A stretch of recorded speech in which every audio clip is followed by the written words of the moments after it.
മംഗളവാർത്തക്കാലം മൂന്നാം ശനി.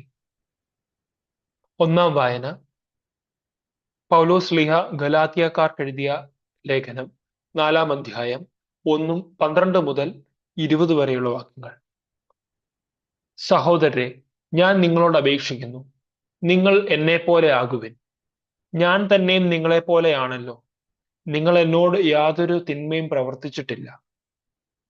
ഞാൻ ആദ്യമേ നിങ്ങളോട് സുവിശേഷം പ്രസംഗിച്ചത് എനിക്ക് ശാരീരിക അസ്വസ്ഥ്യം ഉള്ള അവസരത്തിലാണെന്ന് നിങ്ങൾക്കറിയാമല്ലോ. എന്റെ ശരീരസ്ഥിതി നിങ്ങൾക്കൊരു പരീക്ഷയായിരുന്നിട്ടും നിങ്ങൾ എന്നെ നിന്ദിക്കുകയോ വെറുക്കുകയോ ചെയ്തില്ല. മറിച്ച് എന്നെ ഒരു ദൈവദൂതനെ പോലെ, യേശുക്രിസ്തുവിനെ പോലെ തന്നെ നിങ്ങൾ സ്വീകരിച്ചു. നിങ്ങളുടെ ആ സന്തോഷം ഇന്നെവിടെ? സാധിക്കുമായിരുന്നെങ്കിൽ നിങ്ങൾ സ്വന്തം കണ്ണുകൾ പോലും ചൂഴ്ന്നെടുത്ത് തരുമായിരുന്നെന്ന് എനിക്ക് ബോധ്യമുണ്ട്. അങ്ങനെയിരിക്കെ നിങ്ങളോട് സത്യം തുറന്നു പറഞ്ഞതുകൊണ്ട് ഞാൻ നിങ്ങളുടെ ശത്രുവായി എന്നോ? അവർ നിങ്ങളിൽ താല്പര്യം കാണിക്കുന്നത് സദുദ്ദേശത്തോടെയല്ല, മറിച്ച് നിങ്ങൾ അവരിൽ താല്പര്യം കാണിക്കേണ്ടതിന് നിങ്ങളെ ഒറ്റപ്പെടുത്തുകയാണ് അവരുടെ ലക്ഷ്യം.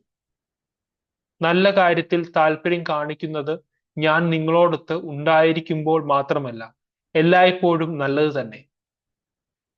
എന്റെ കുഞ്ഞുമക്കളെ, ക്രിസ്തു നിങ്ങളിൽ രൂപപ്പെടുന്നത് വരെ വീണ്ടും ഞാൻ നിങ്ങൾക്കു വേണ്ടി ഈറ്റുനോവ് അനുഭവിക്കുന്നു. ഇപ്പോൾ നിങ്ങളുടെ ഇടയിൽ സന്നിഹിതനായിരിക്കാനും എന്റെ സംസാര രീതി തന്നെ മാറ്റാനും സാധിച്ചിരുന്നെങ്കിൽ എന്ന് ഞാൻ ആഗ്രഹിക്കുന്നു. എന്തെന്നാൽ നിങ്ങളെക്കുറിച്ച് ഞാൻ അസ്വസ്ഥനാണ്. സുവിശേഷ വായന. വിശുദ്ധ യോഹന്നാൻ എഴുതിയ സുവിശേഷം 3-ാം അധ്യായം 22 മുതൽ 30 വരെയുള്ള വാക്യം. ഇതിനുശേഷം യേശുവും ശിഷ്യന്മാരും യൂദയാ ദേശത്തേക്ക് പോയി. അവിടെ അവൻ അവരോടൊത്ത് താമസിച്ച് സ്നാനം നൽകി. സാലിമിനടുത്തുള്ള ഏനോനിൽ വെള്ളം ധാരാളം ഉണ്ടായിരുന്നതിനാൽ അവിടെ യോഹന്നാനും സ്നാനം നൽകിയിരുന്നു. ആളുകൾ അവന്റെ അടുത്ത് വന്ന് സ്നാനം സ്വീകരിച്ചിരുന്നു. യോഹന്നാൻ ഇനിയും കാരാഗൃഹത്തിൽ അടയ്ക്കപ്പെട്ടിരുന്നില്ല.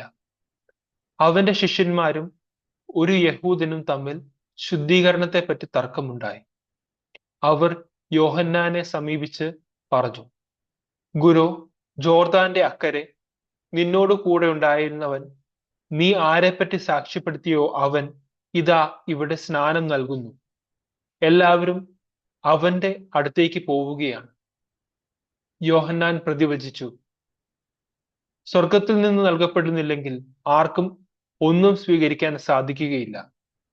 ഞാൻ ക്രിസ്തുവല്ല, പ്രത്യുത അവന് മുമ്പേ അയക്കപ്പെട്ടവനാണ് എന്ന് ഞാൻ പറഞ്ഞതിന് നിങ്ങൾ തന്നെ സാക്ഷികളാണ്. മണവാട്ടിയുള്ളവനാണ് മണവാളൻ.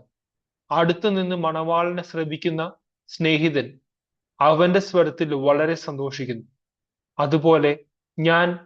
അതുപോലെ എന്റെ ഈ സന്തോഷം ഇപ്പോൾ പൂർണ്ണമായിരിക്കുന്നു. അവൻ വളരുകയും ഞാൻ കുറയുകയും വേണം. നമ്മുടെ കർത്താവായ മിശിഹായ്ക്ക് സ്തുതി.